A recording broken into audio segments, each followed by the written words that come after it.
자, 오늘 말씀은 지난 시간에 이어서 다윗을 이제 왕으로 세우는 말씀입니다. 이스라엘의 초대 왕은 사울 왕이었죠. 그 다음 왕은 이제 다윗 왕입니다. 자, 하나님께서 사울 왕을 폐위시키셨죠. 왕을 버리셨습니다. 그리고 하나님께서 사울을 통해서 다윗에게 기름을 부으라고 하셨고 왕으로 선택하셨죠. 그게 16장입니다. 그리고 17장 바로 앞장에 어떤 내용이 나오냐면 우리가 너무 잘 아는 다윗과 골리앗의 싸움이 나오죠. 성경을 조금 아는 들어본 사람들은 누구나 기억하는 다윗과 골리앗 이야기입니다. 근데 이 다윗과 골리앗 이야기는요, 단순히 다윗이 굉장히 믿음이 좋아서 골리앗을 쓰러뜨렸다, 이 이야기 자체도 감동적이지만 사실은 이게 왕을 세우는 것과 어떤 관련이 있냐면 사실은 왕을 세우는 의식 중에 하나였습니다. 이게 무슨 말이냐면은 왕을 그냥 하나님 선택해서 바로 세워지는 것이 아니라 왕을 세우는 형식이 있었다는 거죠. 그 형식이 어떻게 되냐면 처음에는 사무엘이 기름을 붓습니다. 기름 부음 받은 자를 이제 메시아라고 하는 거죠. 기름 부음을 받습니다. 그리고 그 다음에 하나님의 영이 임합니다. 그 다음 세 번째 형식이 뭐냐면 백성들에게 인정을 받는 절차입니다. 이 절차가 뭐냐면 전쟁에서 승리하는 것이죠. 물론 왕의 자기만의 어떤 지략과 지혜로 승리하는 것이 아니라 하나님의 영이 임하고 선택받았다는 증거로서 하나님이 함께 하셔서 이기게 하시는 거죠. 이것은 마지막 모든 백성에게 인정받는 절차입니다. 그래서 사울 왕도 똑같습니다. 기름 부음을 받고 하나님의 영이 임하고 그 다음에 11장에서 암몬과 바로 전쟁을 합니다. 그래서 암몬에게 이기고 나서 모든 백성에게 공식적으로 인정을 받는, 그리고 나서 이제 왕으로 이제 서게 되는 것이죠. 다윗도 이제 마찬가지입니다. 다윗도 하나님 말씀하셔서 이제 기름 부음을 받고 하나님의 영이 임하고 그 다음에 전쟁에 나가서 이기게 되는데 그 전쟁이 바로 골리앗과의 싸움이었습니다. 이 싸움에서 이기고 나서 모든 백성들에게 공식적으로 인정을 받게 되는 거죠. 그래서 왕으로서 세워지는 이 절차를 다윗도 동일한 형식으로 다 거치게 된 것이었습니다. 그런데 사울과 좀 다른 점이 있는데요. 다윗이 이렇게 공식적인 모든 절차를 다 마쳤습니다. 그런데 공식적인 절차를 끝나고 나서 사울은 바로 왕이 되었지만 다윗은 어마어마한 고난을 당하게 됩니다. 왕으로 선택받고 인정받고 나서 엄청나게 험한 길이 쭉 펼쳐지게 되는 거죠. 자, 그 시초가 되는 말씀이 오늘의 말씀입니다. 왜 어마어마한 고난을 받게 되는지 9절에서 이야기를 하는데요. 사울이 다윗을 주목하여 봤다. 여기서 주목이라는 말을 영어 성경에서 보면 jealous eye라고 되어 있습니다. 아주 질투하고 시기하는 눈으로 다윗을 주목해서 보기 시작했다. 이렇게 나옵니다.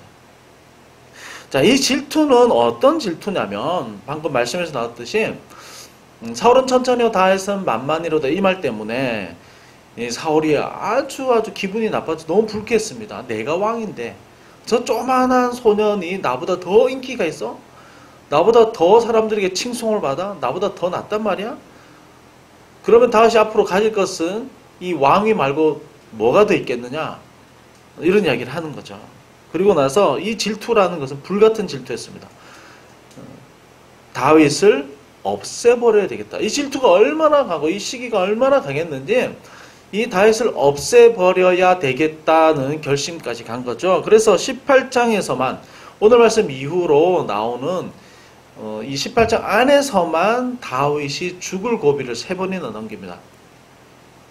사울왕이 다윗이 워낙 출중하고 또 인기도 많고 또 이렇게 음악도 능하니까 데려왔는데요. 이 데려온 다윗을 죽이려고 창을 2번이나 던지죠. 2번이나 피합니다.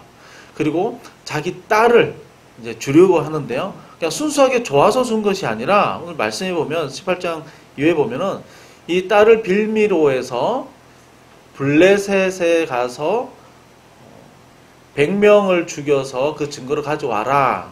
근데 이렇게 한 이유가 뭐냐면 다윗을 그 전쟁터에 내몰고 죽게 하려고 그랬다. 이렇게 오늘 18장에서 이야기를 하고 있습니다. 이뿐입니까? 이제 우리 사무엘 상 18장 이후로 계속 마지막 31장까지 쭉 읽어보면요.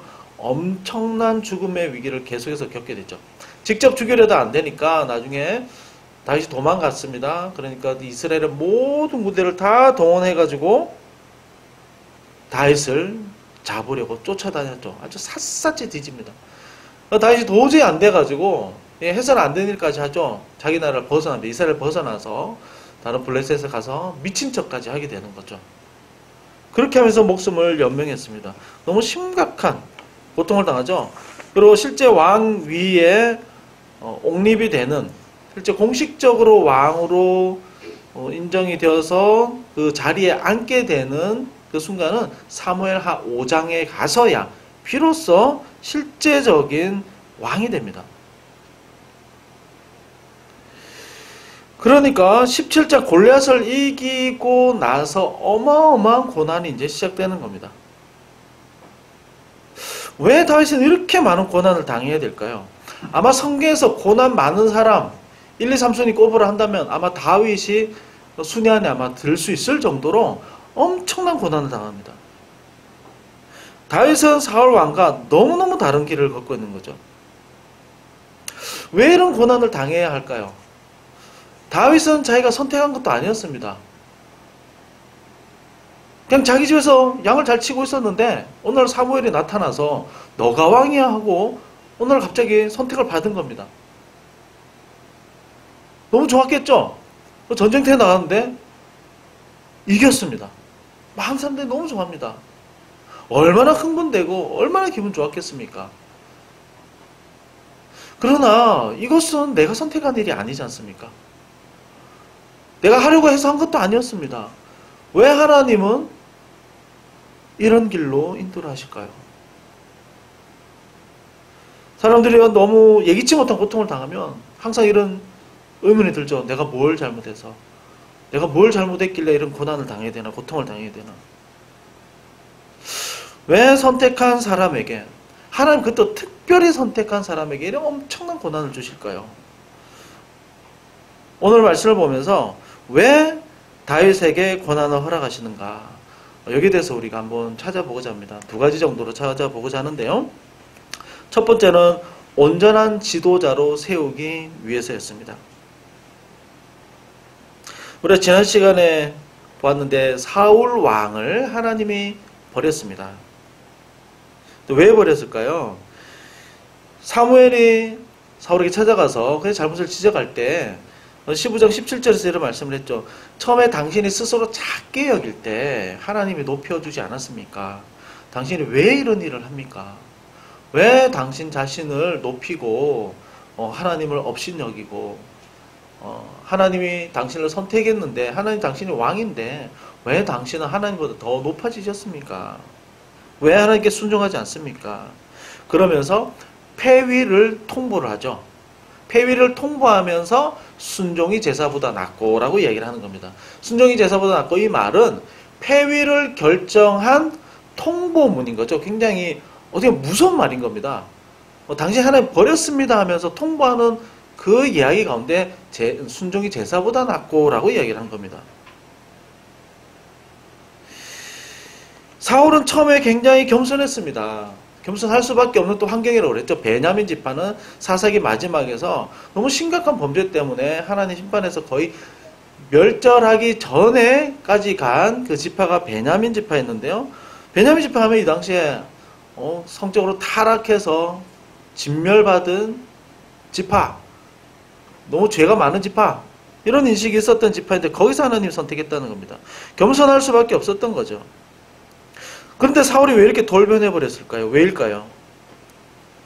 사울과 우리가 직접 이야기하거나 사울이 그 이야기를 직접 하지 않았지만 추측해보건대 우리는 추론이 가능한 거죠.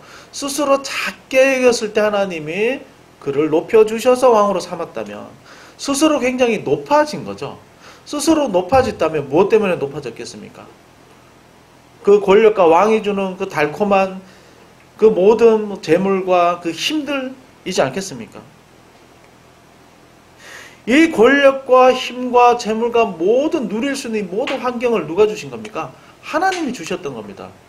하나님이 주셨기 때문에 하나님이 가져가실 수도 있고 하나님이 주인이시기 때문에 하나님이 잠깐 맡겨주신 것 뿐인데 그래서 자기 것으로 착각하고 자기 마음대로 해버린 거 아니겠습니까? 내 권력, 내 힘, 내 능력이었습니다. 사울은 스스로 높아졌죠. 자기 영광을 구했습니다. 그래서 기념비도 세우고요. 사람들에게 인정받기를 너무 좋아했습니다. 결국 하나님의 자리까지 올라간 거죠. 자기를 위해서 기념비까지 세웠습니다. 하나님은 더 이상 자기가 순종하고 따라야 할 대상이 아니었습니다. 이렇게 진단해 볼 수 있는 거죠. 사울은 하나님이 주신 그 능력과 권력과 모든 것을 자기 것으로 생각하고 이것을 하나님보다 더 탐하고 누렸다는 겁니다. 그래서 버릴 수밖에 없었던 거죠. 이 사람은요, 환경에 너무너무 약합니다. 너무너무 약합니다. 형편이 변하면 마음도 변하게 되고 생각도 변하게 될 수밖에 없습니다. 사울의 이 타락을 보면서 또 하나님이 사울을 폐위시킨 것을 보면서 아, 사람은 참 연약하구나. 정말 죄인이구나. 정말 겸손 늘 할 수밖에 없는 하나님 앞에 내가 죄인이라고 고백할 수밖에 없는 존재이구나 생각하게 되죠. 지난 시간의 말씀이긴 하지만 제가 다시 한 번 더 이렇게 생각을 해보면서 이제 말씀이 끝나고 나면 제가 또 다시 말씀을 또 읽어보고 또 생각을 해보거든요. 그래서 지난 시간에 이어지는 말씀이기 때문에 또 저 나름대로 적용을 해보니까 참 나 자신도 또 우리 사역자들도 참 위험한 환경에 놓여질 수 있겠구나. 이 사역을 하면서 많은 변화들이 있습니다. 또 하나님 부어주시기도 하십니다. 저에게는 아주 작은 변화인 거죠. 어떻게 보면 계속 이렇게 저희 교회가 이렇게 빌려서 이렇게 다니다가 저희도 가나처럼 정착을 했습니다. 정착을 해서 그러면서 제가 좀 변한 것 같다는 생각이 한 가지 든 게 뭐냐면 예전에 장소가 없을 때는 제가 웬만하면 찾아갔습니다. 전화해서 누구 만나자 그러면 제가 그쪽으로 가서 만나서 이야기하고 상담도 하고 근데 장소가 생기기 시작하니까 나가기 좀 싫은 겁니다. 그래서 웬만하면 한번 와라. 이쪽으로 와라. 자꾸 이런 얘기가 습관처럼 나오는 겁니다. 그래서 왜 내가 자꾸 오라고 그러지? 내가 이런 거 별로 좋아하지 않았는데 나도 이 환경 때문에 좀 변해가는구나. 이게 이 말씀을 또 준비하면서 또 지난 시간 말씀 전하고 나서 이게 좀 깨달아지는 겁니다.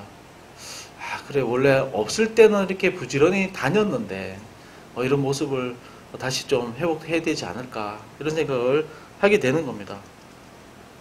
이렇게 좀 변하고 마음이 변하는 것은요 제가 아주 약하다는 겁니다. 정말 은혜라는 게 뭐냐면 내가 정말 약하다는 것을 깨닫고 아는 것이죠. 이게 진짜 은혜입니다. 하나님의 은혜를 안다는 것은 많이 부어졌다는 것에 대한 또 내가 살아가는 것이 다 하나님께서 인도하셔 살아가고 있다는 것에 대한 고백이기도 하지만 정말 큰 은혜는 하나님 앞에서 나를 계속해서 깨닫는 거죠. 내가 혹시 변해간다면 변해가는 걸 깨닫는 겁니다.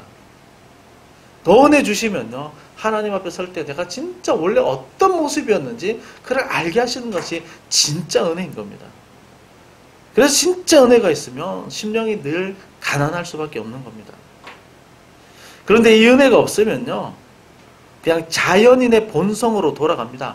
그냥 내가 잘해서 내 힘으로 한 거지 라고 생각이 되는 거죠. 사울도 마찬가지였습니다. 쉽게 변했습니다. 너무 쉽게 변했습니다. 자, 그럼 하나님께서 이 왕을 폐위시켰습니다. 그리고 다른 왕을 세워야 됩니다. 그러면 누구를 세워야 될까요?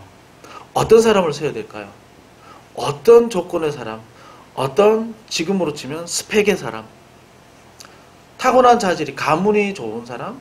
아니면 원래부터 엄청 착했던 사람? 원래부터 엄청 순종적인 사람? 이런 사람을 선택해야 될까요? 아니면 이미 왕의 자질의 그 수업을 다 받은 아주 지혜롭고 아주 성숙한 사람을 선택을 해야 될까요?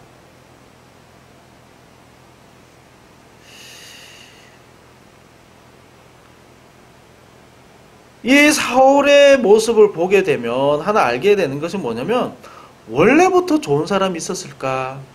라고 생각을 하게 됩니다. 사울은 원래는 굉장히 겸손했습니다. 그런데 하나님이 주신 것을 내 것이라고 생각하고 이것을 내 소유로 받아들이고 또 환경이 너무 많이 바뀌다 보니까 자연스럽게 사울도 변해갔던 거죠. 성경에 보면 하나님이 특별히 쓰시는 사람들이 있습니다. 하나님이 어떤 사람을 쓰실까요? 성경에 많은 공통점이 있습니다. 하나님 쓰시는 사람의 아주 중요한 공통점이 있는데요. 하나님은 잘 훈련되고 좋은 스펙이 있고 이미 좋은 자질을 가진 사람을 유능한 인재를 선택하지 않습니다. 좀 이상하죠? 이게 무슨 말일까요? 일반적으로 사회에서는요, 스펙을 봅니다. 뛰어난 스펙을 봅니다. 어떻게 하면 이 사람이 와서 바로 업무에 투입됐을 때 1이라는 인풋이 들어왔을 때 100이라는 아웃풋을 얼마나 빨리 뽑아낼까? 효율을 따지죠. 얼마나 효율적인 사람이 우리가 소율적인 사람 뽑을 수 있을까? 늘 이런 생각을 합니다. 사회는 그렇죠. 효율적이니까요. 근데 하나님은 어떤 사람을 쓸까요? 이 다윗의 모습을 쭉 보면서 제가 하나 생각한 문장이 있습니다. 그리고 하나님 쓰신 사람들에 대해서 쭉 생각해 보면서요. 하나님은 만들어진 사람을 쓰는 것이 아니라 만들어서 쓰신다는 겁니다. 이미 다 만들어진 것처럼 보이는 사람을 쓰는 것이 아니라 아주 평범해 보이고 때로는 연약해 보이는 사람을 만들어서 쓰신다는 겁니다. 그럼 어떻게 만드실까요? 그 방법이 무엇일까요? 그것은 고난과 연단이라는 겁니다. 고난과 연단을 통해서 하나님은 하나님의 사람으로 만들어 가신다는 겁니다. 이건 굉장히 중요한 원칙이죠. 하나님이 아브라함을 선택하셨습니다. 창세기 12장에서 한 사람을 선택하시는 하나님의 계획에서 아브라함이 선택이 됐습니다. 왜 아브라함을 선택했을까요? 지금 왕을 선택하는 것보다 훨씬 더 중요한 선택이 이 12장에서 누군가를 선택해서 한 가정을 통해서 하나님의 구원의 역사를 이끌어 가고자 하는 계획이었는데 그 한 사람을 시작해야 됩니다. 그런데 누구를 선택한 겁니까? 아브라함이라는 사람을 선택하셨습니다. 이미 나이가 많았고요. 이미 그 당시에 사회적인 형편으로 볼 때 아무것도 없는 사람이었습니다. 아내와 남편 두 사람만 있었죠. 하나님이 이 아브라함을 선택을 하셨는데요. 이 아브라함이 어떻게 하나님과의 관계를 가지면서 믿음이 성장했는가 12장부터 쭉 21장까지 보게 되면요. 굉장히 많은 우여곡절을 거칩니다. 하나님이 수도 없이 나타나서 말씀하시고 언약을 맺으십니다. 왜 그렇게 하시냐면 하나님 말씀을 믿는 일에 계속해서 실패하죠. 자주 드리는 말씀이지만 성경에 나오지만 아브라함이 자기 아내를 자기 누나라고 속이면서 제가 위험할 때 자기만 살려고 애굽 왕에게 누나라고 속이고 넘겨버리려고 그랬고 아말렉 왕에도 누나라고 속여서 넘겨버리려고 그랬습니다. 그렇게 되면 하나님 약속이 이루어질 수가 없거든요. 10년 기다리다가 하나님 약속이 안 되니까 드디어 여종 하갈을 통해서 또 후손을 보고자 했습니다. 그래도 굉장히 믿음이 없는 행동이었습니다.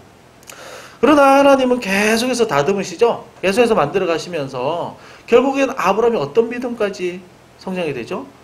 자기 아이를 하나님 앞에 제물로까지 드리고자 하는. 근데 제물로 드린 이유가 무엇이냐? 하나님께서 죽은 자도 살릴 것이다 라는 믿음까지 나가게 된 겁니다. 이게 얼마나 오랜 기간 동안 걸린 겁니까? 그래서 이 아브라함을 통해서 믿음의 가문과 자손과 민족을 만들어 가신 거죠.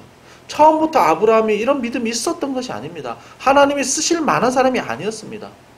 직접 말씀하셔도 못 믿는 사람이었습니다. 그러나 하나님께서 계속해서 다루어 가실 때, 그의 인생을 통해서 고난을 통해서 다루어 가실 때 정말 큰 믿음의 사람이 되고, 아브라함도 하나님이 내 인생의 가장 중요한 분이시라는 고백을 하게 되었던 거죠. 하나님은 왜 이스라엘 민족을 선택했는가? 신명기 7장 7절에서 말씀을 하죠. 너희를 택하심은 너희가 많아서가 아니라 모든 민족 중에서 가장 작았기 때문에 내가 너희를 선택했다, 이렇게 얘기를 합니다. 그리고 이 민족을 어떻게 하셨습니까? 바로 큰 땅을 주고 왕으로서 하나님 임재하셔서 전쟁마다 바로 이기게 하신 것이 아니라 애굽에서 고난을 받았죠. 노예 민족으로 살다가 출애굽을 했습니다. 출애굽을 했는데도 하나님의 은혜를 잊어버리고 하나님의 말씀을 믿지 못하죠. 그래서 보름 안에 갈 수 있는 그 가나안을 40년 동안 연단을 받은 겁니다. 신명기에서는 이 40년의 생활이 이스라엘 백성들이 어떤 연단의 기간이었는지 신명기에서는 잘 말씀을 하고 있는 것이죠. 이 다윗도 마찬가지입니다. 지금 이제 18장부터 이 말씀부터 질투를 받기 시작하면서부터 다윗은 심각한 고난에 빠집니다. 만약에요, 7절에서 다윗은 만만이요 사울은 천천히다, 이 사람들의 칭송을 듣고 사울이 전쟁터에서 바로 죽고 다윗이 왕이 됐다면 어땠을까요? 우리가 아는 그 다윗이 됐을까요? 절대 되지 않습니다. 다윗도 분명히 사울의 길을 걸었을 가능성이 굉장히 높습니다. 물론 사람의 일은 알 수는 없겠지만 사울의 걸어온 이야기를 보면 추측을 할 수가 있는 거죠.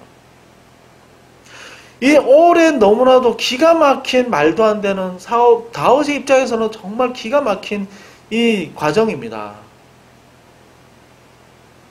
이 과정에서 다윗은 어떻게 변화됐을까요? 무엇을 깨닫게 됐을까요? 어떻게 성장했을까요? 무엇을 알게 됐을까요? 쉽게 하나로 이렇게 얘기할 수 있겠죠. 이 과정 가운데서 다윗은 수많은 시편을 쓰게 됩니다. 엄청나게 영적으로, 그리고 하나님에 대한 어마어마한 고백들이 넘쳐나는 엄청난 시편들을 쏟아내게 되는 거죠. 이 안에 무엇이 들어있습니까? 자기에 대한 철저한 연약함에 대한 고백이 들어있고요. 사람의 인생이 무엇인지에 대한 정말 깊은 통찰이 들어있고요. 이것을 하나님은 어떻게 다뤄가시고 어떻게 바라보시는지에 대한 아주 깊은 묵상이 있습니다.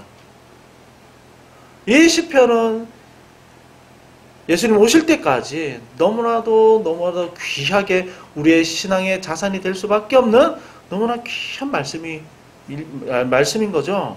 이 말씀을 다윗이 기록을 하게 된 겁니다. 언제요? 이 말도 안 되는 이 엄청난 고난의 기간을 통해서 하나님에 대한 깊은 묵상을 하게 됩니다. 그리고 자신에 대한 철저한 연약함에 대해서 고백을 하게 됩니다. 그래서 하나님이 얼마나 놀라운 분이신지, 얼마나 크신 분이신지, 나의 최고의 만족은, 나의 최고의 기쁨은, 나의 최고의 가치는 오직 하나님 한 분밖에 없습니다. 라고 하는 고백까지 가게 되는 거죠. 이 오랜 고난을 통해서 하나님에 대한 철저한 신뢰를 배우게 됩니다. 하나님 없이는 절대 살아갈 수 없음을 깨닫게 됩니다. 나에게 오는 더 큰 고난도 이제는 그 하나님의 은혜와 하나님에 대한 기대로 감당할 수 있는 믿음까지 성장하게 됩니다. 하나님은 다윗이라는 사람을 바로 왕으로 세우지 아니하시고 고난으로 온전케 하셨던 것이죠. 이것이 다윗에게 고난을 허락하신 첫 번째 이유였습니다. 두 번째, 왜 고난을 허락하셨는가? 고난은 하나님의 섭리이기 때문입니다. 우리 오늘 말씀을 보면서 한 가지 질문을 할 수가 있는데요. 왜 굳이 다윗에게 고난을 주시는데 악신이 들려서 고생하는 사울을 통해서 왜 굳이 고난을 주시냐는 겁니다. 자, 이어지는 10절에 보게 되면 이 말씀이 나옵니다. 하나님께서 부리시는 악령이 사울에게 힘있게 내림에, 이렇게 이야기를 하고 있습니다. 다른 성경에 보면 하나님이 보내신 악령, 하나님에게서 온 악령, 사단, 이 말씀 굉장히 좀 어렵습니다. 이 말씀을 보면은 하나님께서 이 악령을 사주해서, 사단을 사주해서 일부러 괴롭힌 것처럼 보입니다. 그럼 하나님 마음에 안 들면 악마를 보내가지고 우리를 막 괴롭게 할까? 막 악몽을 꾸게 하고 자다가 가위 눌리게 하실까? 이런 생각도 할 수 있습니다. 마음에 안 들면 막 갑자기 막 너 구원 못 받았어 하고 악마를 보내버릴까? 이런 생각을 할 수가 있죠. 그런데 이 말씀이 뭐냐면 한마디로 얘기하면 허용적 작정이라고 하는 아주 중요한 교리입니다. 이게 무슨 말이냐면 하나님께서 이 세상에 있는 모든 악의 세력, 사단이죠. 그 활동을 허용하신다라는 겁니다. 왜 허용하시는가? 작정하심에 따라서. 작정은 계획인 거죠. 하나님의 계획에 따라서 이 악의 활동을 허락하신다. 그 아주 더 깊고 근본적인 이유에 대해서는 더 자세히 설명하기는 어렵습니다. 왜냐하면 성경에서 더 이상 이야기하고 있지 않기 때문에. 예를 들면 왜 허용하시는가, 그 목적과 방향은 나와 있습니다. 예를 들면 욥의 경우이죠. 사단이 하나님 앞에 어느 날 나와가지고 하나님께 요청합니다. 욥이 저렇게 하나님 열심히 섬기고 정직한 것이 이유가 없이, 까닭이 없이 하나님 섬기겠습니까? 뭔가 이유가 있으니까, 순수하지 않은 뭔가 있으니까 저렇게 하는 거 아니겠습니까? 제가 한번 테스트 하겠습니다. 그러니까 하나님께서 허락하시죠. 맡깁니다. 그런데 여기에서 몇 가지 조건을 겁니다. 이 고난을 통해서 욥을 사단에게 맡기면서 보여주시고자 하는 목적이 한 가지가 있고요. 욥은 순전하다라는 목적이죠. 두 번째는 뭐냐면 그의 생명은 손대지 말라라고 이야기를 하십니다. 그러니까 하나님의 허용하에서 악은 활동을 했다는 거죠. 이것이 허용적 작정이라는 것입니다. 그런데 이것을 잘못 이해하면, 악에 대해서 잘못 오해를 하게 되면 악을 어떻게 생각하게 되냐면 하나님과 맞짱 뜨는 동등한 세력으로 생각을 할 수가 있게 됩니다. 그건 잘못된 이해인 거거든요. 그러니까 하나님의 힘과 능력과 아무런 관련 없이 악은 독자적으로 자기 마음대로 힘을 쓰고 자기 마음대로 누군가를 괴롭힐 수 있고 하나님과 전혀 관계없이 활동하는 것으로 생각할 수 있습니다. 그래서 이런 생각으로 신앙을 가지면 어떤 조금 오해에 빠질 수 있냐면, 예를 들면 이런 겁니다. 신앙을 에너지로 생각하는 겁니다. 기도를 열심히 하지 않으면 사단에게 지배를 받고, 기도를 열심히 하면 성령에게 지배를 받고, 뭔가 기도를 해서 채워지면 충만한 거고, 기도하지 않고 말씀도 조금 소홀히 하면 사단에게 계속 시험이 들고 사단이 괴롭히고, 이게 두 개의 싸움으로 생각을 하는 거죠. 하나님의 영역과 사단의 영역, 두 개의 싸움으로 생각을 합니다. 성경은 절대 그렇게 얘기하지 않습니다. 이 세상의 모든 것은 하나님의 영역과 통치 안에 있습니다. 그 안에서 사단의 영향이라고 하는 것, 사단의 존재라고 하는 것은 하나의 점에 불과합니다. 하나님의 허용 없이, 허락 없이 움직일 수가 없습니다. 근데 왜 허락하시고 왜 하나님이 저걸 그냥 두느냐, 거기에 대해서는 충분히 설명하기는 좀 어렵습니다. 그렇지만 우리가 성경에 드러난 것으로만 본다면 우리가 이야기할 수 있는 것은 무엇이냐면 오늘 말씀과 같은 겁니다. 고난을 통해서 온전케 하시는 거죠.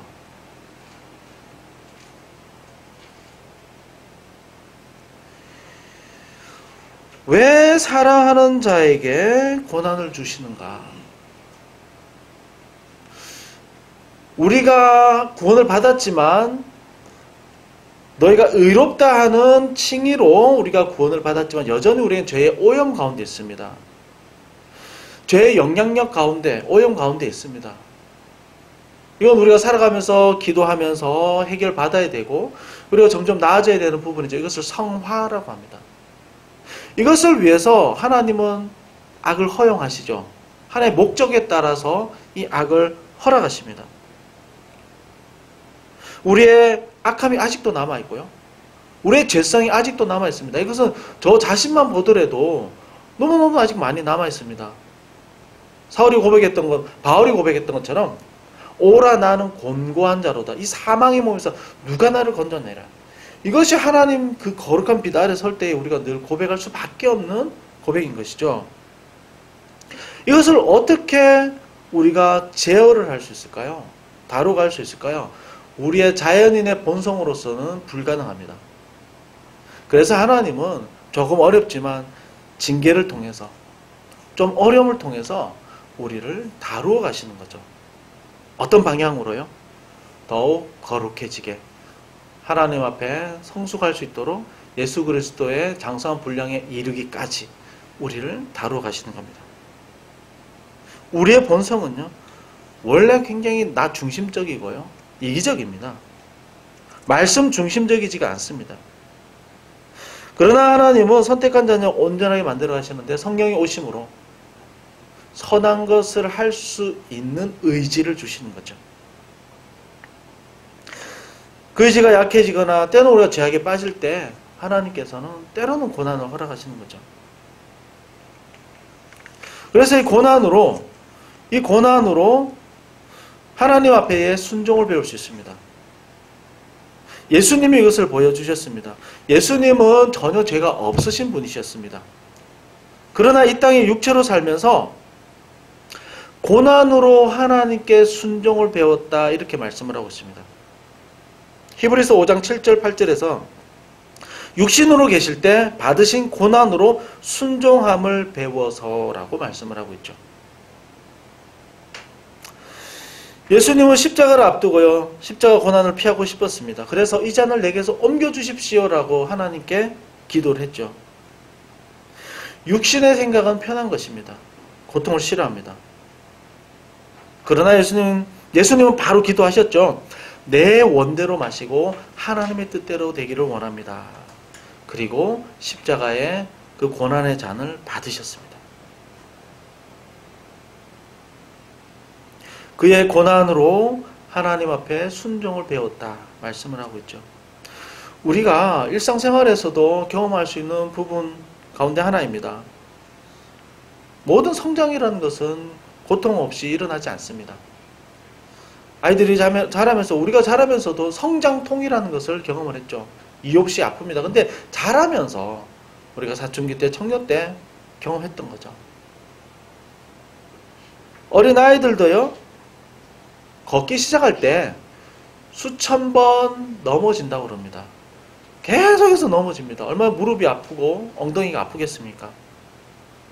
그렇지만 이 고통을 통해서 성장이 이루어지는 것이죠. 이것이 우리 일반적인 인생의 원리이듯이 하나님의 그 귀한 진리와 하나님의 그 놀라운 은혜를 우리가 정말 깊이 더 알아가는 데 있어서 이 고난은 가끔 하나님께서 허락하셔서 이 진리를 알게 하시는 겁니다. 무엇이 진짜 중요한 건지, 무엇이 진짜 인생에서 진리인지, 무엇이 영원한 것인지, 우리는 이 땅에 펼쳐지는 나의 만족으로 일어나는 것들로 이것을 알기는 어렵습니다. 무엇이 진짜 행복인지, 영원한 행복이 무엇인지 이것을 깨닫는 데는 다소간의 어려움과 고통이 따를 수 있는 것이죠. 이것이 고난입니다. 그래서 욥이 고백을 합니다. 욥기 23장 10절에서 우리가 잘 아는 말씀이죠. 그가 나를 단련하신 후에는 내가 정금같이 나오리라. 그가 나를 단련하신 후에는 내가 정금같이 나오리라. 우리가 살아가면서요, 모든 사람은 굳이 하나님이 주신 특별한 징계 고난이 아니더라도 모든 사람에게는 고난이 있습니다. 살아가는 것 자체가 때로는 고난일 수도 있습니다. 욥기서에서 이 인생에 대해서 고난을 위해서 태어났나니 티끌이 하늘을 나름과 같도다. 이것은 인생의 당연한 진리다라고 이야기를 합니다. 저희 상담을 하고 사람들과 많은 깊은 이야기를 하다 보면 고난 없는 사람은 없고요, 어려움 없는 사람은 없습니다. 완전하게 행복한 가정이란 없습니다. 정말 없습니다. 다 그 안에 걱정이 있고 그 안에 다 나름의 고민들이 다 숨어 있습니다. 그런데요, 하나님 안에 있는 사람과 하나님 밖에 있는 사람은 이 고난의 의미가 완전히 달라지는 거죠. 어떻게 달라집니까? 하나님은요, 선택한 사람을 위해서 이 선택한 사람에게 일어나는 고난과 어려운 일들을 하나님 반드시 사용하십니다. 하나님의 사람을 성장하는데 또 무엇인가 귀한 것을 발견하는데 하나님 반드시 사용하십니다. 그러나 하나님 믿지 않는 사람들에게는 이 고난은 그냥 고통일 뿐입니다. 그냥 인생의 죄악 가운데 놓여진 삶 가운데서의 당연한 그냥 고통일 뿐인 겁니다. 하나님 안에 있는 사람들에게 오는 인생에 어쩔 수 없는 고난들이 있습니다. 그런 것들을 하나님은 우리의 성장을 위해서 하나님을 알아가는 데 있어서 참된 진리가 무엇인지 진짜 행복이 무엇인지 알도록 하는데 하나님 반드시 사용하신다는 거죠. 그래서 우리에게 오는 어려움과 고난이 있다면 내가 선택하지 않았는데도 일어난 어려움들이 있다면 여러분 꼭 기억하시기 바랍니다. 하나님 반드시 선택한 자녀를 위해서 이것을 반드시 사용하십니다. 반드시 사용하시고야 마십니다. 이 고난이 무엇인지 하나님 주목하여 보시고요. 그게 무엇인지 아십니다. 그리고 하나님의 목적대로 그것을 반드시 사용하시고야 마십니다. 그래서 고난과 어려움이 있을 때 여러분 꼭 기도하시기 바랍니다. 반드시 기도하십시오. 기도하셔가지고 하나님 이것을 정말 사용해 주십시오. 단순히 그냥 고통과 어려움과 그냥 낭망으로 끝나지 않게 하시고 하나님의 뜻 가운데서 사용해 주십시오. 하나님을 더 알아가는 데 사용해 주시고 하나님의 영광을 드러내는데 이 어려움과 고통을 사용해 주십시오. 그래서 저도 이 고통, 고난을 통해서 내가 정금같이 나왔다라고 하는 욥과 같은 고백을 할 수 있도록 주님 도와주십시오. 여러분 어렵고 힘들수록 더 간절하게 이걸 붙들고 여러분 기도하시기 바랍니다. 그러면 하나님이 반드시 살아계시기 때문에 반드시 알게 하십니다. 반드시 깨닫게 하십니다.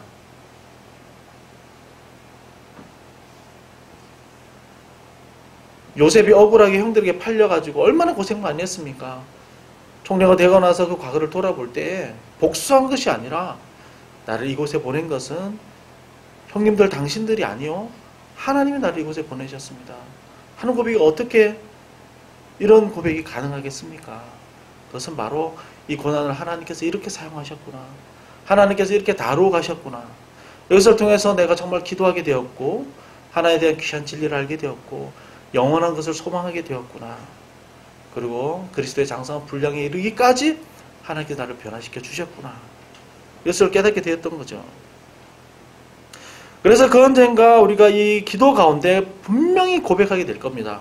사도 바울은 이렇게 얘기합니다. 15장 10절에서 고린도전서, 나의 나된 것은 오직 주의 은혜라. 고린도전서 15장 10절에서 나의 나된 것은 오직 주의 은혜라.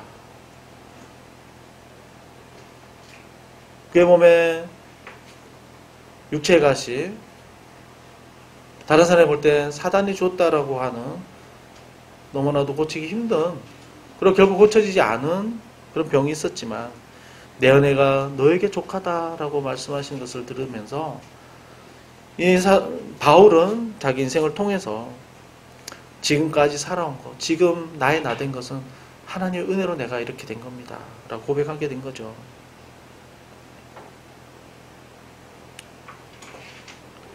저도 참 부족하지만 지금 이 자리에 서서 말씀을 전하고 사역자가 되는 거 너무 부끄러운 일들이 많았습니다. 참 입에 담기도 힘든 실수와 실패와 죄도 많이 지었습니다. 10년 전 제가 사역했던 걸 뒤돌아보면 너무 부끄럽습니다.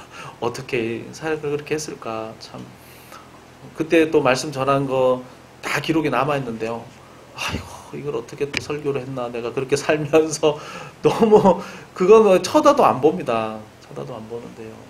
근데 하나님이 그래도 또 어려움 주시고 이렇게 다루어 오셨구나, 또 다루어 가시는구나, 또 깨닫게 하시는구나. 그래서 하나님에 대한 소망이 생깁니다. 고난과 어려움이 올 때 하나님께서 이걸 또 다루어 가시겠구나, 이렇게 나를 이끌어 오셨으니 하나님 또 다루어 가시겠구나, 그래서 소망이 생깁니다. 어려움과 고난 중에 있다면 여러분 꼭 기도하십시오. 이 고난을 통해서 하나님 영광 받아 주십시오. 하나님의 살아계심이 드러나게 하시고 내가 정말 귀중한 진리를 깨닫게 하여 주시고 무엇이 참 행복이고 복인지 정말 알게 하여 주셔서 하나님이 어려운 모든 과정을 통해서 정말 나의 나된 것은 하나님의 은혜입니다. 주의 은혜입니다. 이것을 정말 고백할 수 있도록 도와주십시오. 이렇게 고백하게 되기를 주님의 이름으로 축원드립니다.